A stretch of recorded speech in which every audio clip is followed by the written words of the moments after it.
Like docs are generally speaking very, very, very smart. And that, that's not a bad thing, but it becomes a bad thing when you're smart and therefore you don't respect anyone else who does anything else. And you aren't going to listen to anyone else because you're smarter than them. You ever met anyone like that? Certainly not a surgeon. Surgeons never like that. But I feel like early on, I had to decide when we were small, I was the doctor, right? I did all the procedures, pictures on the advertising materials, all that kind of stuff. And I had to decide if I wanted to be the doctor and be the smartest person in the room and be the special one that everyone went to. What's up, everybody? Cam Hemphill here, your host for the Medical Millionaire podcast. Hey, thank you so much for taking the time to tune into the podcast. Our goal is to give incredible value and insight for practice owners. So if you're thinking about becoming a provider or a practice owner, you're looking to scale your practice and run it effectively like a business as it should be, every single one of these episodes are 100% designed for you and to help take your practice to the next level. I have two incredible guests on today, guys. And they have had this practice for almost 14 years. They have multiple locations. They have big plans. They come with tremendous backgrounds and experience. And before we started recording, we were just talking offline. They truly have what it takes to run a practice like a business. They understand the clinical side, the business side, the marketing side, the finance side. And the best part is they're sisters. They do everything together. And one has a great background in law. The other one is the MD. And so I want to welcome today Dr. Waples and Dominique to the show. One is the CEO and the other one is the MD. Thank you so much for joining me. Pleasure to be here. Yes, Cam, thank you for inviting us. We're looking forward to this.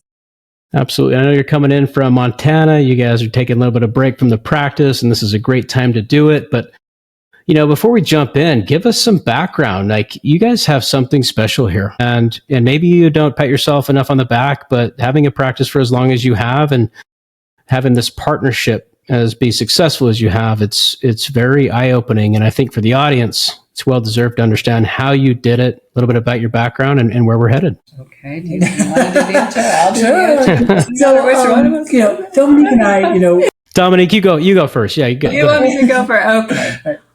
So, we have been partners for a long time, and we've actually been partners since, let's go ahead and say it, she was born when I was 2. So it's been many, many years of partnership in the sandbox, through high school, right? Through our first couple of businesses that we started in college, and then in the last 14 years when we have started a true partnership and practice together. I like to say we founded Restor because I was 33. Yeah, we discovered our first wrinkles. Yeah, we discovered our first wrinkles. And it was intolerable. Traumatic, I tell you. I went to a friend of mine who I actually worked with in residency who had a medical aesthetics practice, and she did my talks. And I was like, came home and I was like, I could do that. Hold on. That's not that. Hold on. Yeah. But we always knew we wanted to have a business together. That was something that we always knew that. And so when we kind of stumbled onto medical aesthetics because we were getting old, it seemed like a really natural place for us to work together because we understand our patient. Yeah. Like, our patient is us. Yeah. They our are demographic. Women in between, sort of 35 to 55 professionals with kids. That's us. So it was very easy for us in that way. I feel that's common, it's like everybody, I feel like, falls into the space for one reason or another. I know I certainly did, just through helping a gentleman acquire a med spa years ago. I didn't even know what it was. Back then, we used to call them Medi Spas. This was in 2014. Do you remember that? Yeah. I'm so glad that went away. It was like Medi Spa, then it went Med Spa, then it's like medical aesthetics, now the whole wellness side. So it's changed a lot in a very short period of time. Yeah. But Dominique, you also you've been a prosecutor. You come with a wonderful background when it comes to transactions, I'm sure negotiations, and carrying the practice as a CEO. Talk to us a little bit about that. Well, when we started Restor, I thought that there was going to be much more crossover in my experience than there has turned out to be. Frankly, like every other business owner, every other entrepreneur, we both thought we knew a lot more about what we were getting into than what it turned out to be.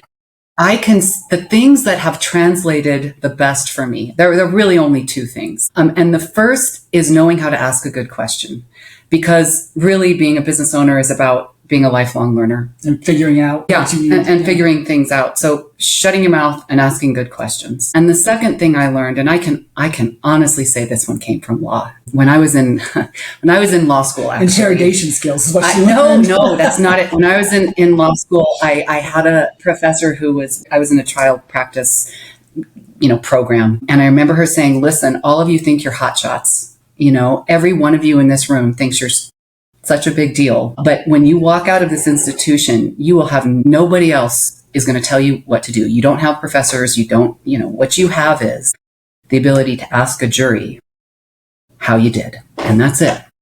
Right.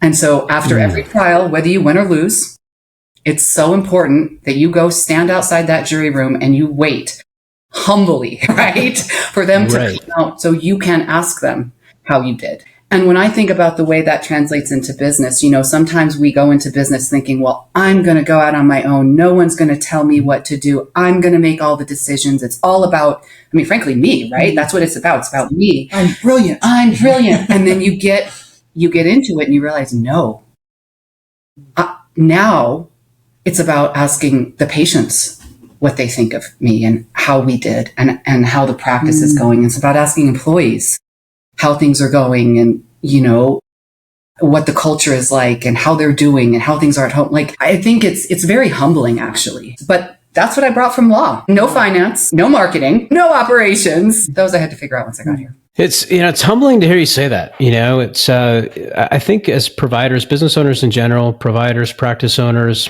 we need to do a better job of asking our patients, our employees, how we're doing and survey them and take that feedback serious. And if we don't, we almost think we have all the answers and we're just really running around with our blinders on.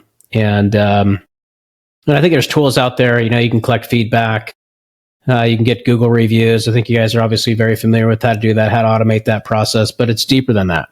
It's really having the intimate conversations. How are we really doing? You could use SurveyMonkey, send out a thing, and that's effective for collecting feedback for sure. But the way that you spoke about it made me think that you're very concerned about the intimate conversation and collecting that feedback and then implementing better practices into how you guys have built Restor. And you have a wonderful brand. I've spent a lot of time on your website. Yeah, your social media. You guys have done an incredible job. Appreciate that. Yeah, it's not easy to do, and I've read a lot of your content and just the words, the about us and what makes you different in your value proposition. You've taken a tremendous amount of time to think about that. I don't even know. I can just feel it just by reading what I've done on my research. And I think a lot of providers, they need to do a better job of that. Some do it really well and some don't. The reason I bring that up is because when you look at medical aesthetics, practices, when you look at providers' practices, there's competition. They truly are popping up all over. Mm-hmm. And, I think 5 years ago, there was less competition, but now it's just, it's becoming like this commodity, if you will, if you're not careful, if you don't have a value proposition and why you're different, who you are and what you represent. And I think collecting feedback, back to what I was saying, is really can kind of craft the future understanding of what that patient experience wants and what that employee wants. Right. So that's a great point. Yeah. And, the best thing is you guys have, what you've also done a great job is understanding roles. Right. So for Dr. Waples, you run the practice from a clinical aspect. Like no one's going to do better at that than you. Right. You've put in your time and energy. Sure. But you get what I'm saying, right? There's different roles. As your partners, I know I could ask you, and I'll ask you right now, like, what are your roles versus Dominique's roles? I know they're very specific. I can tell, and you obviously wouldn't have failed there if you didn't, have what you have. So talk to us about that. How do you manage that with how many hats a provider has on their plate? It's been really, really important because Dominique and I both have very strong opinions and that's okay. That's a good thing. And we both care a lot about the practice. And when you have two people who care a lot and have big opinions, if you don't have really clear roles, it's just going to be fighting all. And also we're sisters, and so we know how to fight. We've been fighting for 50 years. We can knock it out. We really try to do that with doors closed and staff, because it scares our staff. But really, I'm a doctor. Like that is what I am. That's what I do. I'm in charge of making hopefully clever decisions about the medical side of the practice, what we're going to carry, what our laser deck is going to look like. Trying to find procedures that are both have an appropriate safety margin, are easy to delegate out, because I don't want this to be the Dr. Waples show. I want this to be Restor, so I got to be able to train other people to do it. And it's got to make sense financially and have a good patient outcome. And my job is to find those things, bring them in, train the clinical team, run the clinical team. And then when we have big business decisions, since we're both owners, we discuss those things. But Dominique is the CEO, and she makes all of the day-to-day business operational decisions she makes, which is great, because one person can't do all that. One person can do that if you are a small shop. If you're one person, maybe another provider, one front desk person, that's something that's small enough one person can hold it inside their head. But one thing I've learned just as we grow, the bigger we get, the more I realize there's pieces that can no longer be held inside my head, or even both of our heads. Like we hired a gentleman who I met him a couple of days ago. And I started walking to one of our locations, and I'm like, you must be Tim. And I only know that because we only have two men, and he was not the one I knew. So as the business grows, you've got to define roles, and you've got to break things apart, because it's too big for one person. And if you try to keep it all with yourself, if you're the only one, then you cap your growth. I agree 100%. I mean, I've looked at the data that AmSpa puts out. I've looked at the data that QSight puts out with SkyTel Group. I put out a ton of data myself, and it's when you look at the average medical aesthetics practice, from AmSpa's data, 1.4 million a year, and that's like 67% of them are provider owned, single location provider owned. And you're talking about $1 million business here, that has a tremendous amount of room to run. And where I see providers really struggle, we were kind of talking about this offline, is they try to wear all the hats, and you get stuck in this mindset of I have to wear all the hats because I kind of have to control everything, and I get that as a founder, but I also want to keep my costs low. And I would caution practice owners, provider owners, that if you get stuck there, and you think that there's all these costs, like I don't want to outsource a CPA, I don't want to outsource my marketing, I don't want to spend on a new software program that's going to automate and optimize my business because it costs. But really, you're buying time, right? And I think if you don't take the time to really work on your practice outside of the hours of when the practice is open, like work in the business versus on the business, that's where they get stuck.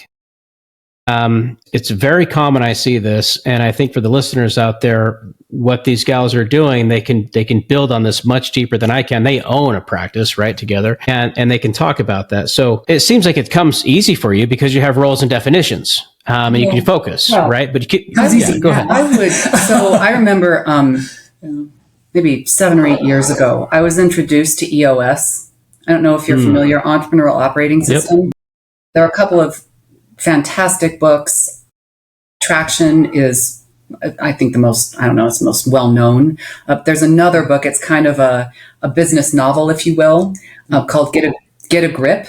And if anyone out there is looking for a book, or some resources about delegating and roles and how you decide who goes in what seat and all of these pieces, I would highly recommend that. I believe it's Gino Wickman. It's in the it's ecosystem. Mm-hmm. Get a Grip is a great book about this. And really what it comes down to is first define the roles, and only then do you decide if the person fits the role. You don't kind of go like, oh, I've got all of these people. Now I have to tailor make each one of the roles for the actual people that are already here. It's not that. It's the other way around. And I'll tell you what, when we implemented EOS, that is a painful thing. Because there were a couple of people in our organization who had been there a long time and frankly weren't doing a good job. And they were not a good fit for the role. They weren't a good fit for the role. And and honestly, we hadn't been fair to them. We hadn't been fair to them by keeping them because we were getting angry about it, right? Like almost like blaming them for not being able to do the role that was never a fit for them in the first place. Oh my God. Yeah, you don't. That's gold. Telling them to continue Yeah. Yeah. So, I mean, we live and die by it's called an accountability chart in the EOS language. It's just an org chart, if you will. But we have quarterly leadership meetings. And one of the things we do at every leadership meeting is there's a portion of time where we take 15, 20 minutes and we pull up the org chart and go like, okay, do we need to make any changes here? And not the role, not the people, the roles, and then we're looking at that for, what does it look like 6 months out, right? Are we building it for right now? Are we building it for 6 months out? Or do we need to make another one for another piece, another role, a year? And so we start thinking about and hiring for that. So, I mean, every business is really just about the people. I mean, right? And I would just piggyback on that. The piece that was the most powerful for me when we first started implementing EOS is there's this exercise called gets it, wants it, capable of it, right? And basically what you have to do, the exercise is you build your org chart and and then you go through each person in the organization. And the question is, do they get it? Do they know what the role requires? Do they have the skills? Do they understand? Do they get it? Do they want it? Is that actually where they want to be? Do they want to be a part of your, not just do they show up every day, but do they want to be a part of your organization? And are they capable of executing? And it has to be yes to all three. If there's a no on any one of those, that person's not going to work. And so I remember this is when we had one location, we had this one little whiteboard on our one little wall in our one little office. Come on, it's a big whiteboard. Looks small, yeah. We wrote down all of our people and had gets it, wants it, capable of it. And we had this graph and we went through, and what was amazing is we had never spoken about this before. We never talked about this before, but our analysis of each person was basically the same. We both knew, we hadn't expressed it, but we both knew which people wanted it, which people wanted it, but weren't capable of it, which is the saddest one, which people, were capable of it and got it, but just didn't care. And we all knew that under the surface, and that exercise brought us to the top, and it was a really useful thing. But yeah, it was not particularly fun, but it was necessary. Yeah. Necessary for them and for you. And I mean, the fact that you went through that exercise, it sounds like you knew the answer, but the exercise made it very well known and crystallized it. Crystallized it. There you go. That's a great way of saying it. Yeah. And it's, you got to get the right people on the bus. That's super important. And then you have to have the roles. I like how you said create the roles first and then make sure you have the people that fit in those roles. I've been there before where in your mind, as a business owner, you can get stuck in the sense of, but I believe in this person. They have the ability. They are capable. They do want it. And so you're trying to just continue to coach them. And then you get frustrated, you get mad at them, and ultimately you're doing them a disservice, hurts the business. I've been there before too. And I think a lot of entrepreneurs and practice owners struggle with that. And that's a wonderful, wonderful exercise. Let's talk about EOS for a second, because I think, as providers and practice owners, we go to a lot of conferences. And we typically stay within our industry network, which is important. I think conferences, I'm one of the biggest fans of conferences for networking. I've always said your network is your net worth. And there's a lot of industry expertise at these conferences and great people. But it's also nice to kind of get outside the industry for a second and join a group of other entrepreneurs and kind of table the medical aesthetics side. It sounds like that's made a big impact for you. Huge.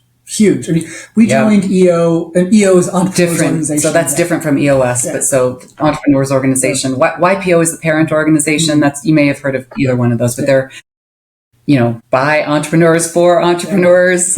There is basically no pitching within the organization of other people within it, which allows for really honest, trusted communication between people that are in it. After the first 5% of your business, we're all running the same business. Yeah. There are differences in size. Right. But the struggles are the same. The questions are the same. Yes. We're all, so many times, the problem is the entrepreneur. Almost always, right? If you can own the problem, you can then fix the problem. But really owning the problem, sometimes that's hard too, because we're too busy blaming somebody else. You know what I mean? Almost always the really challenging things have to do with people, and so do the really great things. So being able to see, it doesn't matter, somebody might have a auto mechanic shop and literally they have exactly the same problems as I do. Yeah. They have marketing and sales. They have operations. They have finance. So do we. Every business does. right? That's every single one of them. Yeah, EO was fantastic for us. Yeah, and I would encourage, the listeners to look at some of these other organizations that are entrepreneur focused, that are business focused. And I have to take my hat off to providers, for people that have spent so much time in the medical field, the clinical field. I mean, you can run circles around me. You get through all this schooling and then you have this practice and it's a business, and it's like, now I got to become this business person. Okay. So it's not easy. It's not easy. It obviously can be done. You guys are obviously proven that. But one of the things I wanted to chat about was, a lot of providers struggle with leadership and business leadership. So, what's the benefit and maybe the challenging of non-clinical CEO co-leading within the clinical founder? Is there a hierarchy? How does that work for you guys? I mean, I would just speak really quickly to the clinical side. Like, the thing about, especially being a physician, is clinical medicine, the hierarchy is given to you. It's like the army, right? Everything is structured and everyone knows where they fall in the structure, and it's a top-down hierarchical structure, and it's given to us. You go to the hospital and you are a doctor, and you walk in the room and everyone listens to you because you are the doctor. And then when you try to make the transition from that to business, now you can build a hierarchical business. You can build a business with any culture that you want. But I think a lot of medical providers really struggle because we're not taught leadership. We're taught how to execute in a hierarchical structure. And that's, in some ways, that's very, very, very easy. Yeah. Your authority is given to you by the structure. You don't have to generate authority inside yourself that other people will listen to when they have a choice. Yeah, so I think that's where a lot of providers fail. We think we're taught leadership, but we're not. And you don't realize that until you actually try to lead people who are not inside that structure and don't have to listen to you. As far as working together, I think I'm a joy. You are a joy. She laughs. I'm a delight. I listen. I cooperate. I love it. I think, yes, there certainly is a hierarchy at Restor. There has to be that. An accountability chart is a hierarchy, right? Like, you're always going to say, whose responsibility is this? Well, what bucket does it fall into, right? Like, when somebody says, well, who do I ask about X? I'm like, great. Well, is X medical, right? Is X operations? Is X, marketing? Because how you answer that question determines who you ask about it, and also who's in charge of it, right? And leadership, hopefully, is responsibility for something. Like, you're responsible for your people. You're responsible for the vision of the company. You're responsible for motivating and holding your team accountable, right? And so how would I describe this? I would say, have you heard of founder dating? Yeah, absolutely. Like, in the SaaS world, it's really common.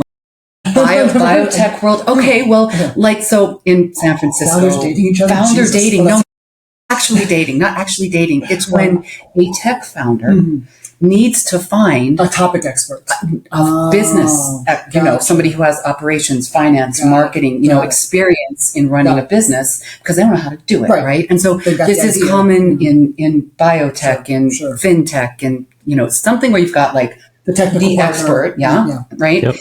Yep. Med spas aren't in that ecosystem. They're not, because they're not in that ecosystem. Often those ecosystems come about because you've got a lot of money pouring into an idea right at the beginning of the business, and that's not how med spas run. Instead, what you've got is a single person who says, "I can," in a little silo trying to figure it out. Yeah, it's bootstrapped. It's bootstrapped versus VC backed. Yeah, which is amazing. But at some point, if you don't bridge the gap between it's just me in the silo and I have a partner who knows how to do something else, boy, do you get in trouble. And I think that for the two of us, what is so great about this is, Flora is a brilliant medical visionary, right? She sees and explains things about the structure of medicine and the direction that medicine is going right now. From aesthetics to wellness, and where they intersect and how they work. Whenever there is a medical question at Restor, every clinical provider has access to that. That's amazing, right? Yep. There are so few places where that's true. And I will take that, there are so few you could work at Ideal Image, you wouldn't have that. You could work at Laserway and you wouldn't have that. I've seen people come from those environments into our environment, and all of a sudden they've got, an actual doctor, an actual leader, and it's incredible. Now, The same thing is true on the other side of the business. You know, it has to be true for the marketing staff. It has to be true for the operations staff, for the finance. Like, it has to be true for everybody else true. It cannot just be the medicine.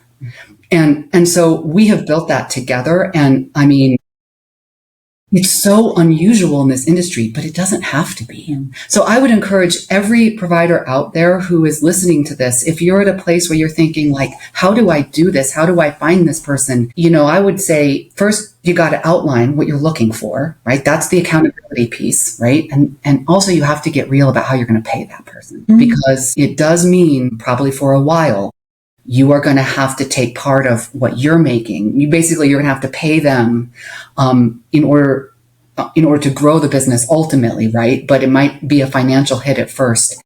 You just have to get to a place where, you know, you're investing in your future, and that's okay. Yeah, and I think that, you know, we talked a little bit about this offline, but, you know, very, very frequently doctors have what I call smart person syndrome or smart guy syndrome, right? They have always been the smartest guy in the room. And they are very smart. Like, docs are generally speaking very, very, very smart. And that, you know, that's not a bad thing, but it becomes a bad thing when you know you're smart and therefore you don't respect anyone else who does anything else. And you aren't going to listen to anyone else because you're smarter than them. You ever met anyone like that? Certainly not a surgeon. Surgeons never like that. But, you know, so like early on, I had to decide in you know, when we were small, I was the doctor, right? I did all the procedures, my pictures on the, you know, the advertising materials, all that kind of stuff. And I had to decide if I wanted to be the doctor and be the smartest person in the room and be the special one that everyone looked to and the one everyone knows my name, right? Or if I was going to try to be the dumbest person in the room, surround myself with people who could be better than me in all these different arenas. That is the best decision I think I ever made. Like, my goal now, whenever I go to a conference or go to any kind of professional thing, is I want to be the dumbest person in the room. I want to find people who are better at anything than I am, because that's the only way I'm going to get better. You know, I'm not going to get better just listening to my own mouth. You know? Also, and actually, this is an important distinction I think a lot of people might not recognize and understand, but Flora is not in the treatment room hardly at all. Friends and family only. And we made that decision before we could afford to make that decision. Yeah, we did. Wow. We decided, like, we are going to grow this business. Mm-hmm. We are going to grow this. And you don't grow this by limiting it to just you. Yeah. You ladies are absolutely brilliant. I mean, this is what I want every provider to say. Like, you know, this is, you get it. The growth mindset impact that you have, Dr. Waples, it's rare, you know, being a doctor, having all the credentials and, you know, history and accolades and everything. It's not easy to say, you know, and I want to surround myself with people that are smarter than me. And, you know, you're absolutely brilliant, you know, and that's very challenging for people to do, right? There's this ego. There's this, I got to feel like I'm better than you. It's not easy to do. People that have that trait do very well. The other thing that you pointed out was you're not in the treatment room. I bet everybody that's listening to this thus far thinks that you are. Right. And she's not. Because most practices, that's the way it works. But I haven't been for 4 years. I mean, I do occasional every now and then stuff. I mean, in order to know what's going on, you have to spend a certain amount of time, like just legally, you have to, you know, but no, but you're the director, basically. You're the medical director, right? And you're taking charge of that role. Yeah. And I know you have big growth plans. And that is where I see a lot of providers struggle. Right there is like, hey, because they build this brand, injector this, injector that, injector this. You see it all over, right? It's all tied to this personal brand. And I think building a personal brand is extremely important and valuable, especially in today's, you know, modern way of doing business. But if you have to build a brand, so you have Nike and then you have Michael Jordan, right? You have Tiger Woods. Sorry to use those guys, but I'm a golfer and I think Michael Jordan's just well known, right? But, you know, they're tied there, but Nike's the brand, right? Mm-hmm. And then you have these icons, if you will, within the brand. And so you've done a great job of saying, no, we're going to build a business and I'm not going to spend my time with patients. Not that you don't care for your patients, because you know spending time there is actually taking your time. It's taken from the business. You've made that decision. Now, that's not easy. That's not easy because there's imposter syndrome. There is like, well, what if I don't see my patients want to come see me? My patients only want to see me. And I was just on the phone with another practice owner literally before we jumped on this, and they were, the head provider, that the owner, she's the biggest revenue producer, which is very common. And I made a comment and I said, this is great. This is very common, but at the same time, it's also a risk for the business as we look at future growth. You break your right hand and there goes the business. I mean, there you go. There you can't have that, right? And so you got to kind of, de-risk the business. As you do that, and I think this really dovetails nicely into what I want to get into next, is as you've grown Restor, how have you been able to maintain the heart and the personalization that made it successful? I mean, the structure, the brand, as you go, you're at 3 locations now. I know you're opening up a 4th. I know you have big plans in the future. Because at one point, that was you. It has to be, right? And it still is, obviously. You're the brand. But you get what I'm saying? Like that trend, how did you do that? Like, it's not easy. Yeah. I think Dominique really gets most of the credit for this. Yeah. I mean, it's so boring. I mean, it's so boring to say, but operations and to some degree finance have got to be completely dialed in order to be able to continue to give people a level of service that they've come to expect, when all of a sudden you don't just have 1 provider or 2 providers or 3 providers or 4, you know what I mean? Like, I think, I mean, it's not all about money, but if you're not really aware of your finances and whether or not you're profitable. And I mean, okay, I'm going to give you another book here for all your, for all of your readers out there or your listeners out there. Yeah. There's a book by Greg Crabtree called, what's it called? Simple Numbers, Big Profits. I mean, it's another orange book. Traction is also orange. It's an orange book. It's a bright orange book.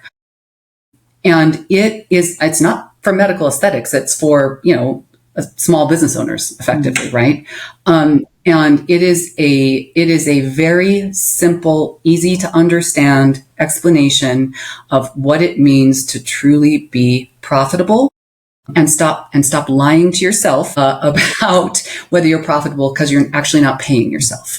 Right. And that's a lot of business owners do that. They say, I'm making all of this money, and like literally they're paying themselves zero. And what they say is their bottom line is actually what they take home. That is not a business. If you can't be replaced, it's not a business. Yeah. So, getting finances in order so that we could afford to invest in the things that allowed us to run the business and really give people that customer service that they'd come to expect. You mentioned earlier, Cam, I think you were talking about investing in software, investing in marketing, right? Like really having the time and the money to do those things. I mean, that's how we've enabled just the customer service that people have come to expect. And I think that's one piece. And I will also say, I think, so our values are everything comes back to values, right?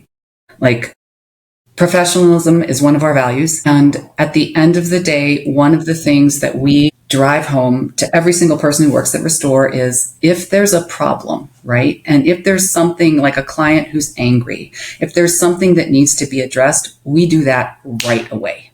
That's not like sit on it. That's not like let the email kind of, hopefully it'll go away and just disappear in the inbox, right? That's not like, somebody will get back to you over the phone, right? That's like, no, you deal with it. You deal with it. We have high standards. We do. And that started from the two of us, I mean, leadership comes from the top, right? Yep. Like when there are real problems, we handle them. People observe that and they learn from it. The hardest things, we always end up doing the hardest things, right? But at this point, like clinicians, there's a clear path. Like you take care of the things that are yours, right? And it's the same thing is true for our managers, for our front desk, whether it doesn't matter who it is, you take care of it and you take care of it fast. And that's I think that is one of the most important ways to really maintain a high level of customer service, because people, they remember how you made them feel. You just can't get around it. The biggest thing I heard, I was listening to a podcast, some podcast. A podcast? And basically this guy said behavior is a language. Behavior is speaking. It's behavior is language. And so don't be like, well, he says this, but he does this. He's like, behavior is language. And that is something that, is true. Like, we expect professionalism. We expect our providers to put the patient first. That doesn't necessarily mean the patient gets everything they want. It means the patient's best interests go first. And the other sort of big lesson that I got, we were at one of these conferences, we were in Utah, and there's this ex-Navy SEAL. They always talk at all the business conferences, they get the Navy SEAls up there because everyone's impressed by Navy SEAls. And he's an impressive guy. Who is it? They always do, right? He's a tough individual. I mean, without somebody who climbed Everest, somebody who, whatever, Oh yeah. Business owners like, we want to be like you, But they had this guy up there, his Navy SEAL up there, and he was talking about, accountability. And he was talking about like how accountability is run in Navy SEAls. And he said this one sentence that just, I will remember for the rest of my life. And he's like, as a leader, you get the behavior you tolerate. And I was like, shit, that means it's all my fault. Like, that means that whenever someone does something, if I don't check that behavior, that's on me. That is now my responsibility. If I tolerate it and everyone in the practice sees me tolerate it, then what everyone learns from that is this behavior will be this is okay, right? And so, it is very much like kids or dogs or horses. If you're going to have your values be implemented by your people in the world every time, you have to hold them accountable to those values every time. And that's hard. And you will lose them because people don't necessarily want to have your values. Sometimes your values are hard. Sometimes they are uncomfortable. Sometimes they mean you have to do hard, uncomfortable things. But if you don't enforce that every time, and then you go, well, I don't know, the culture sucks. It's, well, you tolerated that. Yeah. You tolerated that. Yeah. And if you're the business owner, it's on you. That's so good. So true. I'm so guilty of that. My gosh. Me too. I talk a good game. Yeah. It's so hard. Much easier to see than do. Yeah. You have my mind, thinking about the kids and the marriage and like, oh my gosh, I tolerate too much. Easy to say. Great line to trot out in public. Very hard to do. So true, though. It's so true. I mean, you have to hold high standards, and that's what's going to get good people on your team, and you're exactly right. As running a very successful practice, the patients do come first. They are taking time out of their day to come to you and for basically enhance their overall outlook from confidence and really feel good, look good. And there's a deeper emotional reason behind every patient. But, I guess at a high level, that's what they're engaging in is enhancing confidence. And you're exchanging time for that.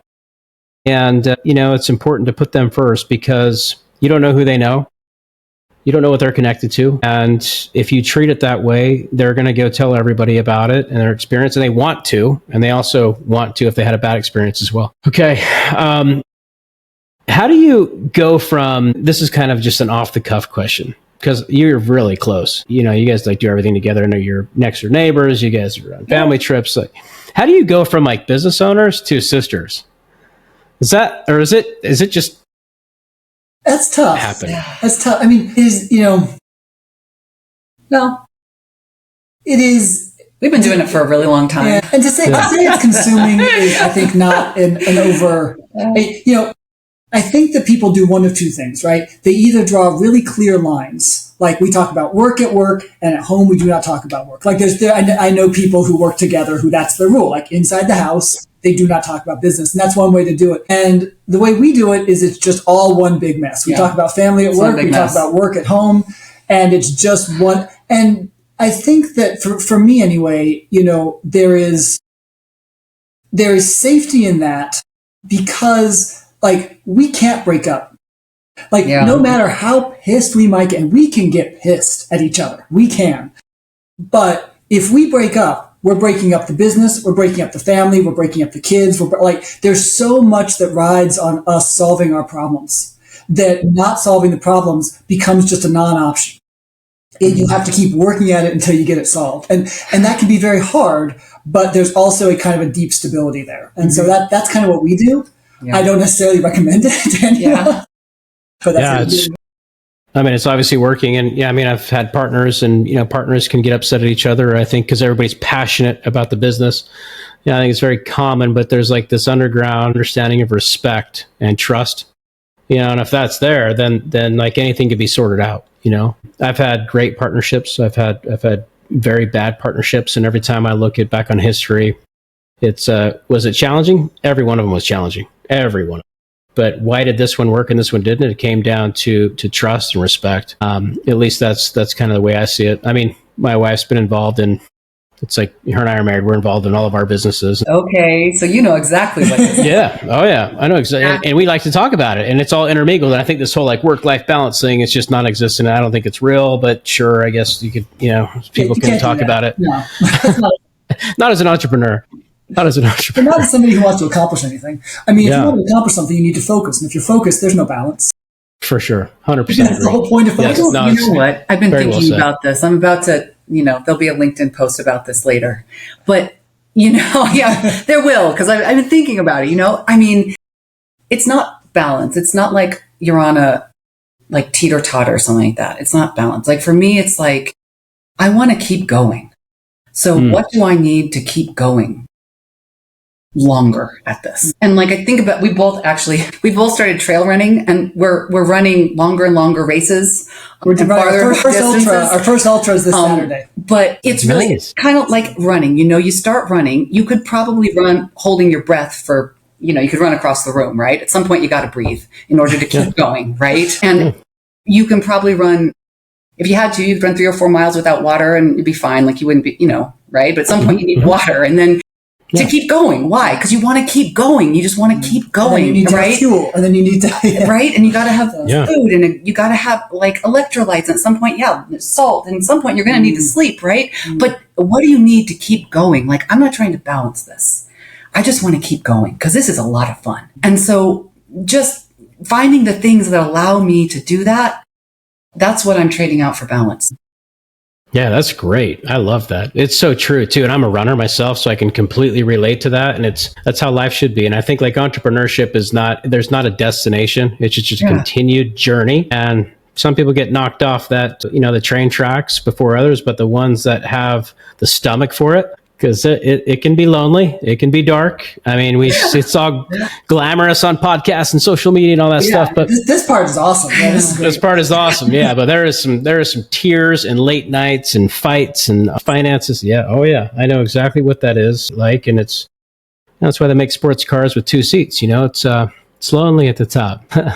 If it's easy, everyone would do it. That's right. And it's not entrepreneurship's not for everybody. And that's okay. That's totally fine. And I think being a practice owner is not for everybody. I think there's a lot of providers out there that actually thrive within a very profitable, strong foundation, good leadership practice than going out on their own.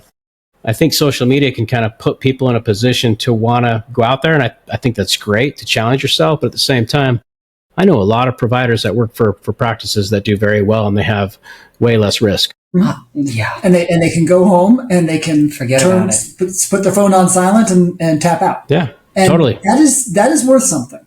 That is definitely worth something. I agree. Entrepreneurship is certainly not for everybody. And I think that I agree. I think people get sold this idea that it's just glamour and fun. It's so easy. And so it's easy. And you're already doing it, girl. You're already doing it. It's like, no, you're not. Like being an injector is not being an owner. They're different. No, totally. I mean, it's very, very, very different. Very different. Yeah, you have to hire people, fire people. I mean, as you open up, how many systems have you changed? Not like SOPs, but I don't even know. EMRs to trialing this, trialing that. Is this feature there yet? I'm sure at one point you used 2 EMRs.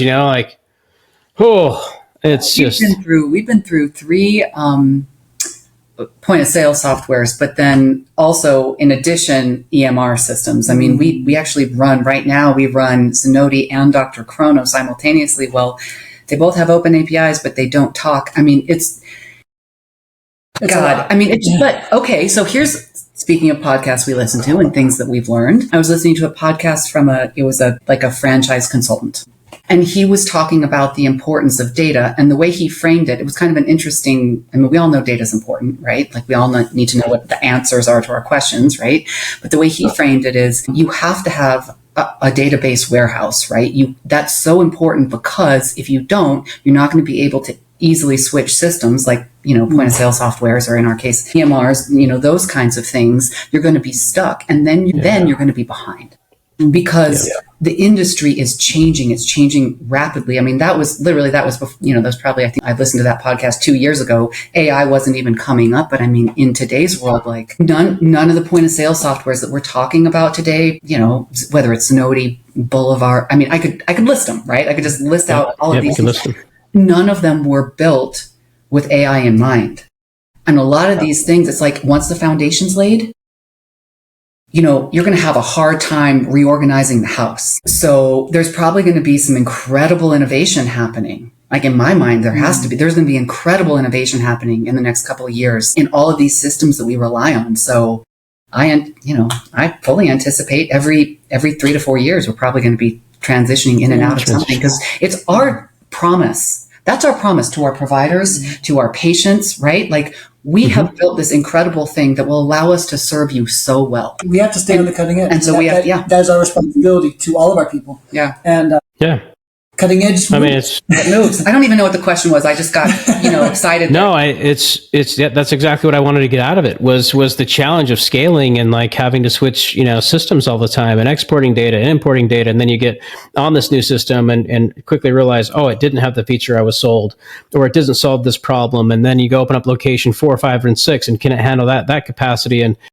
to your point about AI, I agree. I think, AI came in the scene after the foundation was built for most of these platforms, right? And they're trying to inject it in there. I think some are doing better than others, but I still think we have a long way to go. I haven't seen anything revolutionary, at least on my side, and I'm hoping so. I mean, that was always my challenge. When I ran our company, our North Star metric was always keeping calendars full. How many bookings can we net result for providers, practice owners? And then more importantly, how could we tie attribution metrics back to that? That was our biggest challenge for years. I mean, I was pounding on the doors of EMRs, just pounding. And guys, like, I need to know, our clients are playing X. I need to know exactly what the attribution is so I can give them an ROI. It's really hard to give these numbers because I'm pushing everything to your booking software and I lose them when they click that booking button. Yes. So challenging. And now, it's like you said, Chrono and Zenoti. And I'm assuming it's because of wellness is one, aesthetics is the other, talking to the labs, the blood work. Like, you got it. Somebody's got to solve that problem. Yes. Somebody must. Yes. Please, if you're listening. Yes. If you're that someone, we beg you. We desperately need EMR combined with point of sale software that can do medicine and also aesthetics and work with AI. And memberships. That's right. Okay, reach out to me personally. Memberships. Yeah, what are you using for memberships? Do you have another app for that? What are you using for memberships? I mean, Zenoti. Zenoti? Okay, it's built into that. I mean, I have some go, no-go things when I'm looking at software. An open API is one thing. Memberships are another.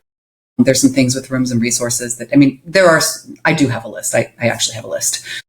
It's actually a spreadsheet. Open API. I can tell. A go, no-go list. I love it. You're talking like a CTO right there. I like it. It's like, you don't have a choice. You don't have a choice. You have to learn. Yeah. You know? You have to learn. Yeah. I completely agree. Yeah. I mean, you see wellness completely getting integrated into aesthetics. Everybody's changing the name of their practice, the brands, the GLP-1s. It's this thing, it's hormone replacement therapy, peptides. People want to feel better, right? We want to look better. We want to feel better. It keeps the patient more sticky. It gives the better result. And the challenge is, it's like every practice owner I talk to now has 2 systems that don't communicate. Oh, we've got like at least 6 or 7 systems that don't communicate. I don't know what you're talking about, too. Well, I'm talking on just like the EMR side. It's almost like there's 2 EMRs. There's 2 EMRs. I'm like, because they have the aesthetics in one, and then you need a different one for the wellness. Yeah, that's a problem. Yep.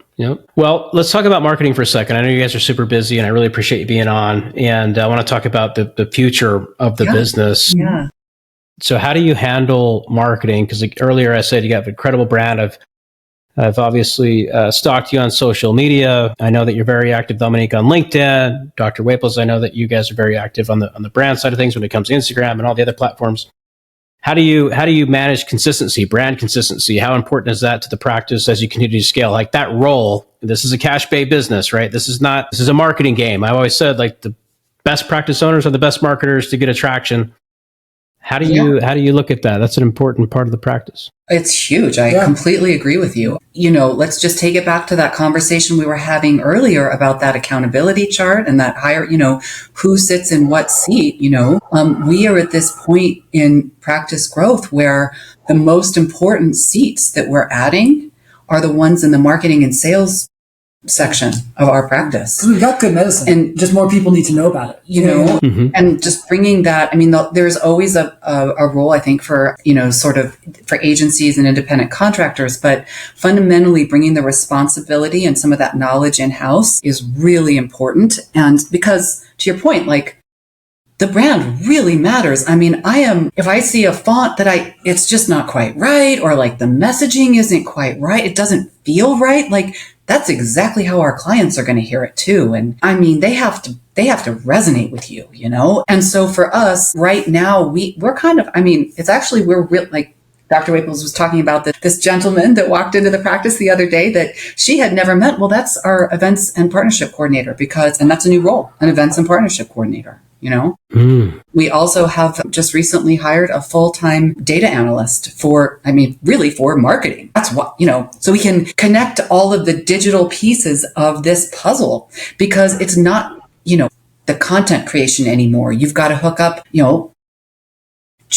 GTM and GA in the database warehouse, and what's going on with Power BI, and can we attribute these leads to these sales over here? And I mean, it's actually, it has to be beautiful. It has to feel right. And you also have to have this, like, you have to have a quant behind it also to get answers. And so for us, that's where it's going. Yeah. It's going in-house and analytical. I think the biggest mistakes that we've certainly made, and I've seen other people make, is the idea, like, a lot of people are out there who can make really pretty pictures and really cool content, and they think that's what marketing is. And that is not what marketing is. That's content, but marketing needs to have, all of this. It needs to be data driven, and it needs to be accountable. And it's so easy to hire somebody who can create awesome content and think that that's going to fix your problem, and it doesn't. Yeah, that's a great point. You have to look at the data. I mean, you have to look at, what are the KPIs? What is the cost per lead? What is the patient acquisition cost? What's patient lifetime value? And really understand your data. I've studied that a lot. And, it's most practice owners are well below benchmark on where they should be. Tell us, where should they be? Yeah. I mean, I'm sure everyone out there listening wants to know that. Well, I mean, I'm a big fan of collecting data, AI. I'm a nerd. I've been in technology and digital marketing for 20 years. And I built my own CRM system. In fact, I brought CRM to medical aesthetics. I want to say that I was the guy that kind of spearheaded that. And, so I have that background, so I'm kind of a nerd in a way. So every time one of these EMRs or AmSpa or a QSite comes out with a publishing, Growth 99 did one. Terry Ross has great data. Zenoti put one out. RepeatMD put one out. Anytime I'm on their list, Podium has one. And so I analyze it, and then I put it into a chat GPS, and then it puts me in a position to really analyze the entire industry, and I kind of geek out on it. Where is that? Yeah, it's a custom GPS that I have. It's pretty cool. Drop me an email afterwards, and we can I can give it to you. But it will tell you, what benchmarks are, what is happening in the industry, how fast the GLP-1 movement is overall in aesthetics, how many medical aesthetics practices are they, how many, broken down by neurotoxins versus fillers versus microneedling, demographics. It's really interesting. Patient spend per visit is $537. That's the average. Now, there's some that are well above that. And I think, we could do a better job of the consultation process and building out a treatment plan. And we should be more like $13, $14, $15, $2,000 a visit, really, if we're trying to give the outcome to the patient that they're looking for. And I think a lot of us, they fall short, and we kind of discount to compete with the other competition out there. And really, who takes the hit is the patient, unfortunately. I don't know how much you can really revolutionize your confidence with that level of ticket, which is just the way it is, I think. Sure, there's an argument there, I guess. But I think if you want to really make change, there has to be a higher cost. Now, when you look at the average patient acquisition cost, this is kind of a national average, it's right around $150. Cost per lead is south of that. But, these are the type of things that people need to look at. Now, when you look at marketing spend, true marketing spend, we did a big survey to a lot of practice owners. Most of them are spending south of $2,500 a month. Most of them. I'm talking 90% that we surveyed. As a percentage of spend. Or just 2,500 total? No, 2,500 total spend on marketing monthly. That's what I'm saying. And if the average medical aesthetics practice is doing 1.4 million, where you should be 10 to 15% of total revenue to back to spend. You can get away with, you could table that down if you want to, 7, 8, fine. I mean, these aren't like, this is where you should be if you're trying to grow. But that's a massive delta, right? If somebody's spending $30,000 a year and they're doing 1.5 million and they're trying to grow, their utilization rates are 50%. Okay. And then what I see them do a lot of times, they want to go open up location 2 when utilization rates are at 50% and their marketing spend is 1% of revenue. When really it's like, maybe boost that up to 8%, just slowly, in tranches, if you will, get up to the 10, get your utilization rate to 85%, 90% before you go to the next location. I see that mistake happen a lot. And so, just to give you a little bit of data on that, it's, the national average is 50% on utilization, which is really low. Huh. Yeah. That's you can't grow with that. No, it's that really true? If all you're doing is the utilization is 50%. It's a job. You just have your job. And just as we define, could you define utilization? How are you defining utilization? Just so I make sure. Capacity, basically, how many hours do you have in a day, rooms and providers? And are you counting like times that are blocked off the schedule, say for lunch or for, you clock in before you start seeing patients, right? Like you clock in. Yeah, whenever the clinic is open accepting patients, right? Whenever hours are able to be sold. Hours sold. Yep. It's about 50%. That's a survey that we sent out, and AmSpa's data and QSites kind of match the same thesis there. So when we're saying we're doing 17 billion as an industry, it's great, but it's like, wow, I think we're leaving a lot of meat on the table. And that just, that comes down to marketing and operations, right? There you go. That comes down to scheduling. Like, let's say you're 50% booked. There's 2 ways to look at that. You either have too much time on the calendar or not enough clients coming in. Obviously, it's a combination of both. But let's just talk about the fact that, you could schedule people so you are 85% booked right now, and then, right? And then also kick up the marketing spend. You got to make sure that you're looking at your cost of acquisition and you're making sure that you're actually making money on that marketing spend. Because if you're not, then you need to figure out something else. But that's a 2-sided problem. We've always looked at it from both of those sides. Yeah, it is a real problem, and I think it just continues to build on the education that's needed within the industry in a tremendous way. I think it's really important, obviously, advance your skill set when it comes to clinical, like CE credits, those types of things. Very, very important. New techniques. What are people doing? But I truly feel that we need to do a better job as educators on the business side. So, 100% agree. Agreed. 100%. And I would just love. It's my hope that this industry it's proven that it's going to grow like crazy. It's proven that it's not some sort of fitness fad. We're not like CrossFit, or whatever it is, right? Right. That's very true. Yes.